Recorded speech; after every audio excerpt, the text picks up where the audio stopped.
امریکہ اور ایران کے درمیان میں جھڑپیں جاری ہیں، ساتھ ہی باب المندب کی بندش کے حوالے سے دھمکی نے بھی حالات کو مزید کمپلیکس کر دیا ہے۔ اس کے علاوہ نیتن یاہو اگر امریکہ آئیں گے تو اریسٹ ہوں گے یا نہیں، آئی سی سی کی جورسڈکشن کے اوپر بات کریں گے، اور بھارت میں ہونے والے حالیہ مظاہروں میں پولیس کے کریک ڈاؤن کے بارے میں بھی بات کریں گے کہ ڈیموکریسی اب کہاں سٹینڈ کرتی ہے۔ میں ہوں ڈاکٹر عروہ الہی اور میرے ساتھ موجود ہیں حبیب اکرم۔ حبیب صاحب، امریکہ اور ایران، ایک طرف ہم دیکھتے ہیں کہ 10th کنزیکٹیو نائٹ تھی آف اٹیکس آن ایران، ٹھیک ہے، امریکہ نے کچھ فوٹیجز بھی ریلیز کی، کچھ ایسے آپ کہیں کہ فیکٹس بھی ریلیز کیے، اسٹیٹس وغیرہ، کہ اب تک پچھلے 2 ہفتوں کی جو کارروائی ہے اس میں ہمارے تقریباً 100 کے قریب جو ٹروپس ہیں وہ زخمی ہوئے ہیں۔ اچھا، اس کے علاوہ جب سے کانفلکٹ سٹارٹ ہوا آلموسٹ 400 جو ہیں وہ زخمی ہوئے، اور وہ کہتے ہیں کہ وہ واپس بھی آ گئے ڈیوٹی پر، مطلب دے ور انجرڈ لیکن اب they are back on duty. ایک طرف تو یہ اسٹیٹس ہمیں مل رہے ہیں اور یہ بھی بات آ رہی ہے کہ جی حملے جو ہے مزید سخت ہوتے جائیں گے انلیس ٹرمپ کی طرف سے آرڈر آتا ہے کہ ریسٹرین شو کیا جائے، پیچھے ہٹا جائے۔ ساتھ میں یہ بھی خبریں آ رہی ہیں کہ مذاکرات بھی جاری ہیں۔ یہ تو جنگوں کے درمیان ایک روٹین کی بات ہوتی ہے، لیکن سب سے بڑی حقیقت جنگ ہوتی ہے جو میدان میں لڑی جا رہی ہے۔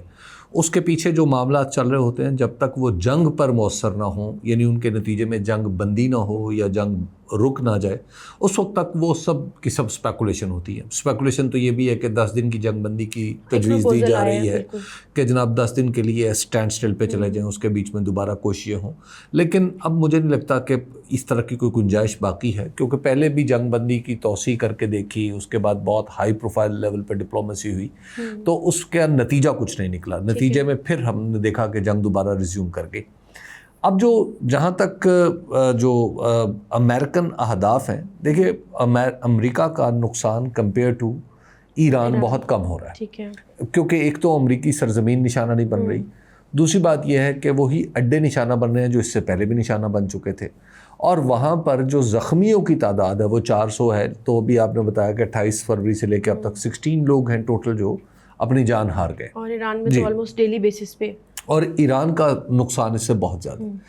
ایران کے پاس وہ رینج نہیں ہے جس کے ذریعے وہ امریکہ تک پہنچ سکے، اور امریکہ کے پاس یہ آپریشنل آزادی موجود ہے کہ وہ جب چاہے اور جہاں چاہے اٹیک کرتا ہے، اور اتنا ولنریبل اور ایکسپوز نہیں ہے، ٹھیک ہے۔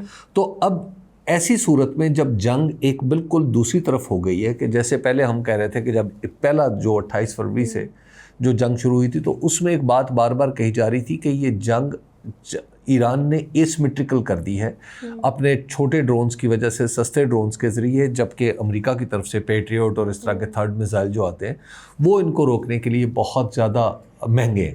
تو اب جو صورتحال دیکھیں تو اب کے انالیسس میں وہ بات نہیں آ رہی، ٹھیک ہے۔ اس کا مطلب یہ ہے کہ امریکہ نے بھی کچھ ایسی اپنی اسٹریٹجی بدلی ہے جس کے ذریعے اس کو پیٹریٹ اور تھرڈ کی ضرورت نہیں ہے، بلکہ وہ نسبتاً کم خرچے سے ایران کو روک سکتا ہے۔ اور دوسری بات یہ ہے کہ ایران کے پاس پروبیبلی وہ ہتھیار اتنی بڑی تعداد میں بھی نہیں رہے جو اس سے پہلے موجود تھے۔ اچھا حبیب صاحب، اب ہم یہ دیکھتے ہیں کہ امریکہ کی طرف سے جو آبجیکٹیوز ہیں وہ مسلسل ایوالو ہوتے رہے، وہ ایک دوسری بات ہے۔ اب آپ یہ دیکھیں کہ اب ان کی طرف سے ہم دیکھ رہے ہیں کہ ایک انٹینسیفیکیشن ہے۔ یہ جو اب اینڈی برنہم نے چارج لیا پی ایم کا ایز یو کے پرائم منسٹر، تو ہم یہ دیکھتے ہیں کہ اینڈی برنہم سے بھی بات کرنے کی مطلب ٹرمپ ابھی سے ایک اندیا دے رہے ہیں کہ ہم ان سے بات کریں گے اور ان سے سپورٹ لیں گے ان کی بیسز استعمال کرنے۔ اچھا دیکھیے، میں ذرا پہلے والی بات پہ دیکھیے، جو ہوا یہ کہ اب جو جنگ ہے امریکہ کو پرولونگ کرنے کا کوئی نہ کوئی ایسا موقع مل گیا نا۔ آپ ذرا دیکھیے کہ اس سے پہلے کیا ہو رہا تھا، امریکہ کے اتنے ارب ڈالر لگ گئے، اتنے جہازوں کو نقصان، یہ وغیرہ وغیرہ وغیرہ۔ اور ایران کا، جب ایران کے بارے میں، ایران کی جنگی صلاحیت کے بارے میں جو انالیسس ہو رہا تھا وہ تھا کہ بالکل پینٹس میں ایران بہت بڑی تباہی کر رہا ہے۔ اچھا، اب جو صورتحال ہے اس میں وہ نمبرز نہیں ہیں، تو اس کا مطلب آئیدر ایران کی وہ صلاحیت کم ہو گئی اور امریکہ کے پاس کوئی دوسری صلاحیت ایسی آ گئی ہے جس نے جو ایسیمیٹرکل لیول تھا اس کو بدل دیا ہے، اگر مکمل طور پر اپنے حق میں نہیں کیا تو برابر ضرور کر لیا ہے۔ دس از وائی کہ وہ انٹینسیفائی کرتا چلا جا رہا ہے، اور اب اس کو اس انٹینسیفیکیشن کی جو کاسٹ ہے وہ نسبتاً کم پے کرنا پڑ رہی ہے۔ اس کی جو پولیٹیکل کاسٹ ہے ڈونلڈ ٹرمپ کو جو پے کرنا پڑ رہی ہے، وہ پروبیبلی اس کو ایڈجسٹ کر چکے ہیں کہ وہ اس کو صبر کر چکے ہیں کہ جو ہونا تھا ہو گیا، لیکن میری جو پولیٹیکل کاسٹ ہے وہ کم رہے گی اگر میں اس کو لمبا کرتا جاؤں۔ بالکل، اگر ہم تو جی، تو اب وہ پرولونگ کرنے سے اب وہ اس سے بھی گریز نہیں کرے۔ تیسرا جہاں تک ابھی آپ نے اینڈی برنم کی بات کی، دیکھیے اب یہاں اس وقت ان کی جو اشد ضرورت ہے امریکہ کی وہ یہی ہے کہ اس کے ساتھ کوئی ایلائز ہو. اسرائیل کو الائنس میں رکھنے کا اس کو وہ فائدہ نہیں ملا پولیٹیکلی، کیونکہ عرب اس سے دور رہے. ٹھیک ہے. اچھا اب دیکھ لی کم از کم 3 عرب ملک تو اس کے ساتھ بالکل کھڑے ہوئے. تو لہٰذا جو اسرائیل کا جانا اور اسرائیل کی جگہ کوئی بڑا الائنس بنانا جس میں برطانیہ آ جائے تو وہ ایک امریکہ کی بہت بڑی کامیابی ایکسیپٹیبل ہوگا to the Arab world, to so many people. اور جب آپ برطانیہ کو اس میں کھینچ لاتے ہیں تو پھر یہ زیادہ دور کی بات نہیں آپ کو لگتی کہ پھر آپ اسپین بھی اس میں کہیں، اسپین اپنی بات پہ، حالانکہ اسپین تو بڑا پچڈ ہے اگینسٹ دس وار، لیکن فرانس کم از کم اس پہ غور کر سکتا ہے، اس پہ جرمنی غور کر سکتا ہے. ایسی ایشورنس ان کو ملی ہے نیٹو کے سمٹ میں جس کے بعد یہ سارا ایگریشن جو ہے اس کو انلیش کیا گیا ایران کے اوپر. اس سے پہلے حالات کافی سٹیبل، امریکہ کو پیسفل پیریڈ چل رہا تھا. امریکہ کو کسی اس طرح کی کسی سپورٹ کی ضرورت ہے نہیں. ایسا امریکہ اس وقت انہیں پولیٹیکل چاہیے، انہیں پولیٹیکل سپورٹ چاہیے، انہیں یہ نہیں چاہیے کہ ان کے ساتھ کوئی آ کے اسلحہ دے دے انہیں. لیکن جس طرح بیسس کی بات کرنا چاہ رہے ہیں، انہیں جو پولیٹیکل سپورٹ ہے اصل تو وہ ہے. اچھا اب جس طرح نیریٹو کی بات کی آپ نے تو اسی کو آگے لے کے چلتے ہیں کہ نیتن یاہو کے حوالے سے بھی ایک ڈیبیٹ چل رہی ہے. آپ کو پتہ ہے کہ نیو یارک کے جو میئر ہیں زہران ممدانی، انہوں نے کہا کہ جیسے ہی نیتن یاہو نے مطلب یہاں پہ انٹر ہوتے ہیں، ہماری سوئل پہ قدم رکھتے ہیں تو ہم ان کو اریسٹ کریں گے کیونکہ آئی سی سی کے وارنٹس جاری ہوئے ہیں. اب اس کو مطلب اس کو کینسل کرنے کے لیے، اس سے انکار کرنے کے لیے ٹرمپ نے کہا کہ کسی بھی صورت میں، کسی بھی شکل میں آپ نیتن یاہو کو اریسٹ نہیں کر سکتے وائل ہی از ان امریکہ.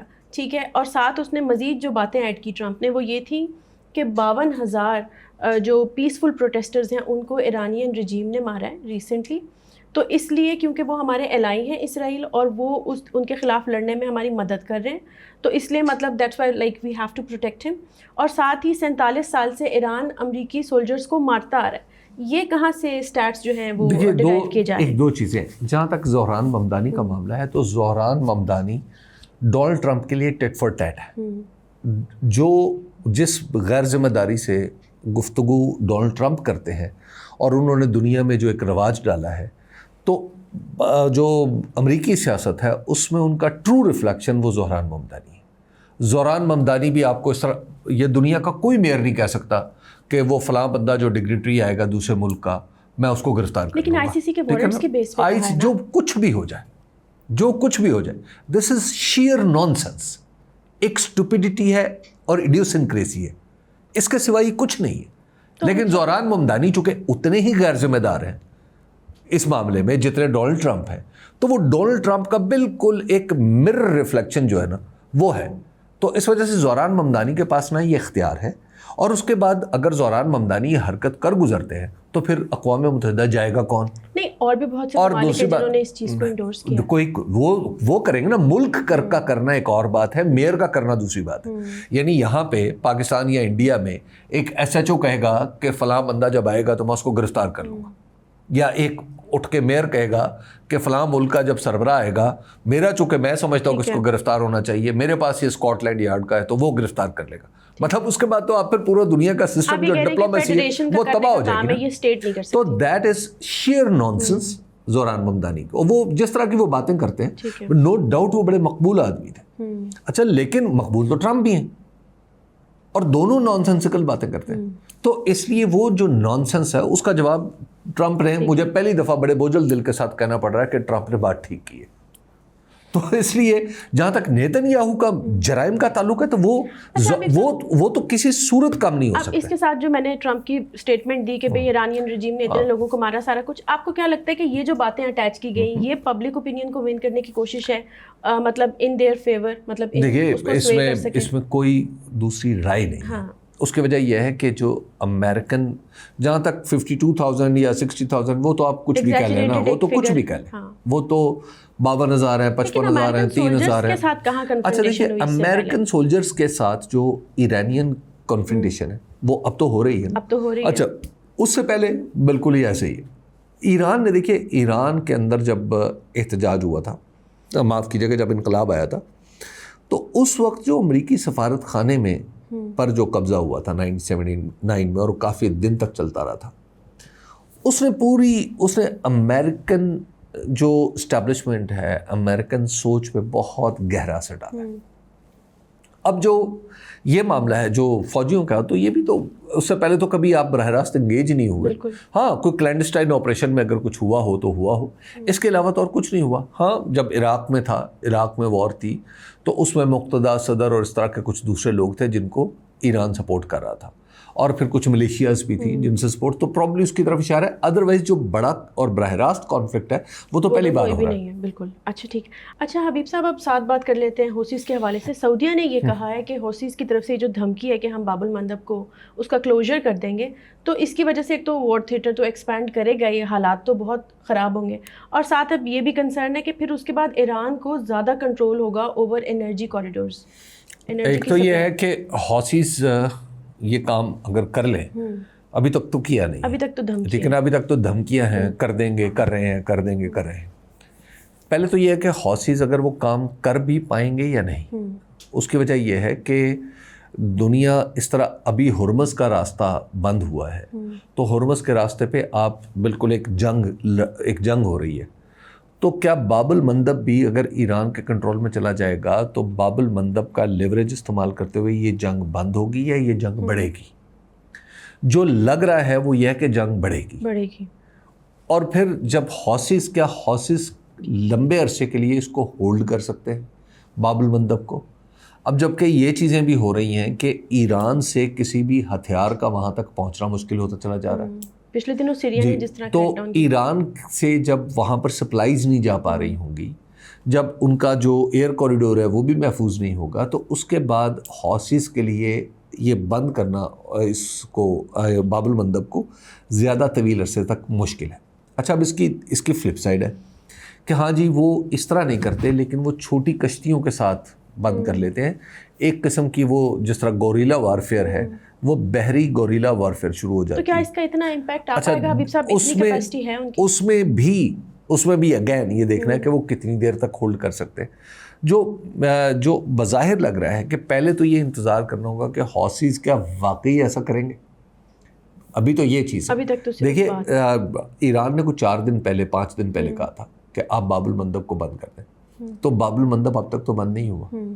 تو وہ 5 دن میں تو حوثیز نے اس سے پہلے باب المندب بند کیا تھا تو اچانک کر لیا تھا، اب کیوں نہیں ہو پا رہا؟ تو اس کی دوسری اس کی جو ایک بیہائنڈ دا سین جو ریزنز ہو سکتی ہیں، وہ پاکستان بھی تو ہو سکتا ہے نا، کہ پاکستان نے بھی پیغام دیا ہو کہ جناب اگر آپ نے حوثیز کے ذریعے آپریٹ کرنا ہے وہاں پہ تو پھر ہم بھی باؤنڈ ہو جائیں گے۔ تو یہ پیغام رسانی بھی تو، جیسے ایران کے وزیر داخلہ یہاں پہ آئے ہوئے ہیں پاکستان میں، تو انہیں بھی یہ پیغام دیا جا سکتا ہے کہ جناب حوثیز والے مسئلے میں آپ اس کو ذرا دور رکھیں۔ تو لہٰذا حوثیز کا باب المندب بند کرنا مجھے ابھی تھوڑا سا مشکل لگ رہا ہے۔ اچھا، اب بھارت کی بات کر لیتے ہیں۔ بڑا فیمس ایک احتجاج ہوا وہاں پر، کاکروچ جنتا پارٹی نے اس کا اہتمام کیا، اور کل جو تھا انہوں نے ایونچولی مارچ کرنا تھا ٹورڈز پارلیمنٹ، کیونکہ مانسون سیشن کی اوپننگ تھی، تو ادھر انہوں نے جا کے پروٹیسٹ کرنا تھا۔ اب راستے میں پولیس نے ان کے اوپر کریک ڈاؤن کیا، ان کا اسٹیج اکھاڑ دیا، ان کے اوپر جو ہے ٹیئر گیس بھی فائر کی، لاٹھی چارج بھی ہوا۔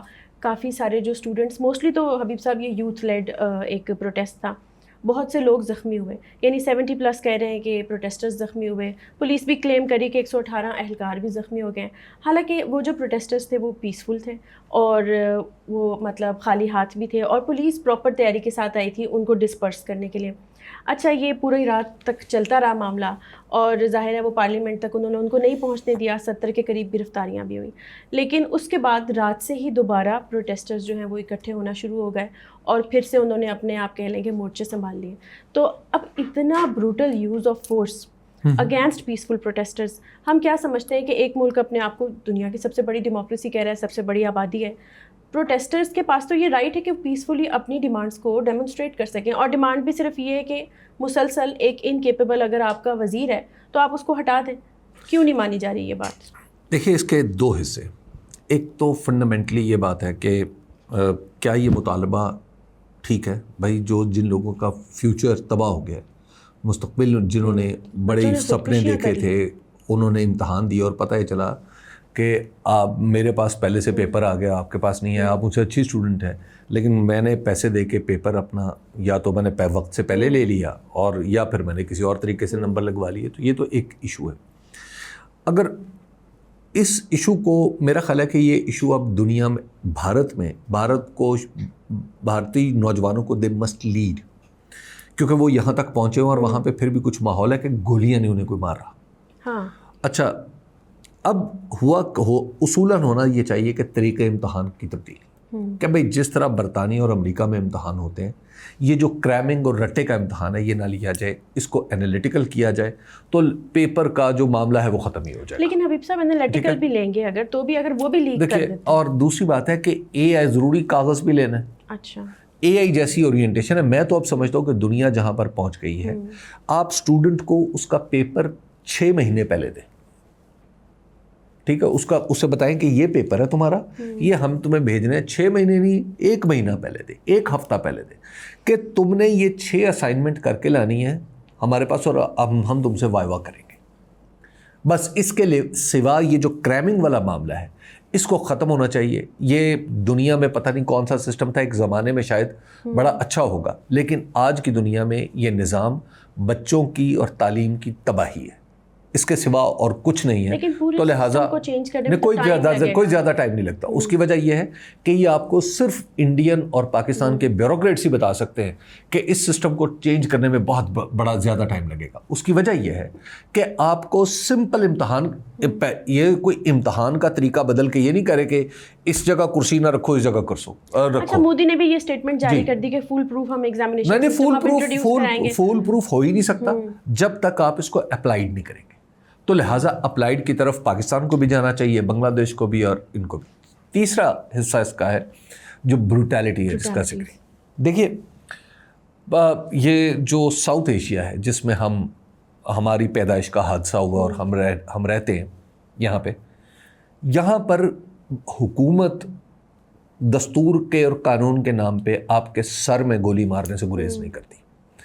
ان حکومتوں کے نزدیک نہ کوئی رائٹس ہیں نہ کوئی ہیومن ہیں, یہ ایک مافیا کے طور پہ یہاں کی حکومتیں کام کرتی ہیں. آپ ذرا بنگلہ دیش میں دیکھیں کیا ہوا. بنگلہ دیش میں نوجوانوں کی تحریک کو کس بروٹیلٹی کے ساتھ لوگوں کو آخری حد تک, بس اس سے آگے کسر رہ گئی تھی کہ وہاں پہ ان کے اوپر ٹینک چڑھا دیے جائے اور بچوں کو کچل دیا جائے. آپ یہی صورت یہاں پر دیکھ لیجیے. یہ انڈیا میں نیپال میں تھوڑا ہوا, بہت ہی چھوٹا سا, اور یہاں پر انڈیا میں دیکھ لیجیے کہ نوجوان ہے اور تقاضا کیا ہے, وہ یہ نہیں کہہ رہے مودی استعفیٰ دو. مودی کا بھی ویسے مانگ رہا ہے لیکن زیادہ مطلب فوکس تو ایک آدمی پہ نا بھائی. اصل تو بات یہ ہے کہ جب آپ ایک بات نہیں مانیں گے, آپ پیپرز کا سسٹم نہیں, دیکھیے یہ جو یہاں تک بات آتی ہے نا استعفیٰ مانگنے تک, اس سے پہلے کئی مدارج گزر چکے ہوتے ہیں جن کو میڈیا نے بھی کور نہیں کیا ہوتا, جو انٹرنیشنل بھی نہیں ہوئے. کتنے دنوں سے تو ہنگر اسٹرائک پہ تھے حبیب صاحب, وہ 18-20. تو اب اس میں سیٹنگ کرتے کہ جناب دیکھیں اب سسٹم ہم نے یہ بنا دیا, آئندہ کے بعد یہ نہیں ہوگا. ٹھیک, لیکن نہیں کیا, حکومتیں ضد پہ. اور پھر چوتھا اس میں حصہ یہ ہے کہ یہ جو ساؤتھ ایشیا ہے اس میں چونکہ فیئر بزنس بھی نہیں ہے, یہاں پر بزنسز جو اسٹیٹ سٹرکچرز ویک ہیں, صرف کمزور کے لیے تگڑے ہیں, ڈنڈا چلانے کے لیے تگڑے ہیں, ادروائز بڑے لوگوں کے لیے بڑے ویک ہیں. اچھا, آپ وہاں پہ اڈانی کے ساتھ, دنیا میں اڈانی نے جال سازی کی, آپ نے کیا کر لیا؟ کچھ بھی نہیں.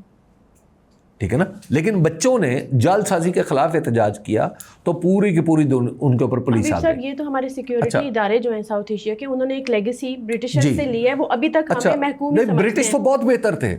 اچھا, میں وہی تو کہہ رہی ہوں کہ جس طرح وہ کولونائزر تھے اور عوام کو محکوم سمجھ کے جس طرح بھی ٹریٹ کرتے تھے تب تو سمجھ میں آتی تھی. اب تو یہ گورنمنٹس ہیں. ہاں, اب تو یہ, لیکن یہ اس سے بڑی کولونائزر, اس سے بھی بڑے کولونائزر. اچھا, اب کیا ہوتا ہے کہ وہاں پر اب یہ جو دوسرا حصہ, چوتھا حصہ اس کا یہ ہے, یا اس کا پہلو یہ ہے کہ یہ بیسیکلی جو اس وقت آپ جھگڑا دیکھ رہے ہیں امریکہ میں, معاف کیجیے گا انڈیا میں, وہ جھگڑا ہے بگ انٹرسٹ کا, ویسٹڈ انٹرسٹ ورسز عام آدمی کا interest. Vested interest private education ہے. آپ کو پتہ ہے انڈیا میں کتنا سائز ہے اس کا؟ انڈیا میں اس کا $135 بلین پر اینم ہے. صحیح, ایجوکیشن کا سائز جو پرائیویٹ ایجوکیشن ہے. پاکستان میں اٹس کلوز ٹو $6 بلین. پر اینم. جب اتنے بڑے بڑے انٹرسٹ آپ کریٹ کر لیں گے, 135 ارب ڈالر کے انٹرسٹ جب آ جائیں گے, اور اسٹیٹ کے ساتھ ان کا بنت ہوگا, یہ جس طریقے سے یونیورسٹیز کو چارٹر دیے جاتے ہیں, کیا ہمیں نہیں پتا؟ دنیا, کیا انڈیا میں نہیں پتا؟ کیا پاکستان میں نہیں پتا؟ کیا بنگلہ دیش میں نہیں پتا؟ ٹیچرز کو کلیم کے جاتے ہیں حبیب صاحب. ابھی میڈیکل ایگزام جو لیک ہوا تو 2 ملین اسٹوڈنٹس نے دوبارہ مطلب ری سٹ کیا انہوں نے ایگزام کے لیے. اس کے لیے جو ایکسپینڈیچرز دوبارہ کلیم کیے گئے اور سارا کچھ, وہ سب کچھ, اور وہ سب پبلک منی پہ.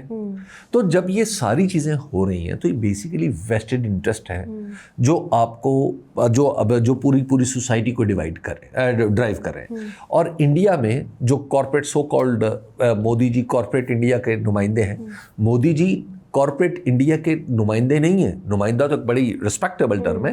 ہی is stooge in the hands of the corporate India, کہ جس میں جتنا بڑا انویسٹر ہے, جتنا بڑا وہ فراڈ ہے, مودی جی اس کے اتنے زیادہ قریب ہے. تو same thing, these things are not only happening. ہمارے جو انڈین دوست ہیں وہ یہ نہ سمجھے کہ ہم انڈین بیشنگ کر رہے ہیں. بھائی پاکستان میں بھی یہ صورت ہے. بالکل, پاکستان میں یونیورسٹیز جو بڑی جو یونیورسٹیز کے اونرز ہیں, they have everything now. They are in property business. British council کے ایگزامز لیک ہوئے ہیں جی, پاکستان میں تو وہ تک بھی لیک ہو گئے. جو بڑی یونیورسٹیز ہیں, ان کے اونرز کیا, they have TV, they own TV channels, they are huge builders, they are huge builders. بالکل, یہ ساری چیزیں, and look at their lifestyle. آپ کو یہ ایجوکیشن اس لیے تو یہ دنیا میں جی دنیا میں اب آپ دنیا میں اس کو تبدیل کیا جا رہا ہے. اور پاکستان, انڈیا, بنگلہ دیش, یہ جو ان کی حکومتیں ہیں, اصل تو مجھے کئی دفعہ لگتا ہے کہ یہ ٹرولی ریپرزینٹیٹیو بھی نہیں ہے. تو اس وجہ سے ان کو آگے بڑھ کے اس مسئلے کو سلجھانا چاہیے. لگتا نہیں حبیب صاحب یہ واقعی ٹرولی ریپرزینٹیٹیو نہیں ہے. ڈیموکریسی میں بھی بہت سے لوپ ہولز ہوتے ہیں. بہرحال افسوسناک بات ہے, اور ایجوکیشن کو اس طرح سے پرائیورٹائز نہیں کیا جاتا. آج کے لیے اتنا ہی. آپ سے ملاقات ہوگی اگلے پروگرام میں.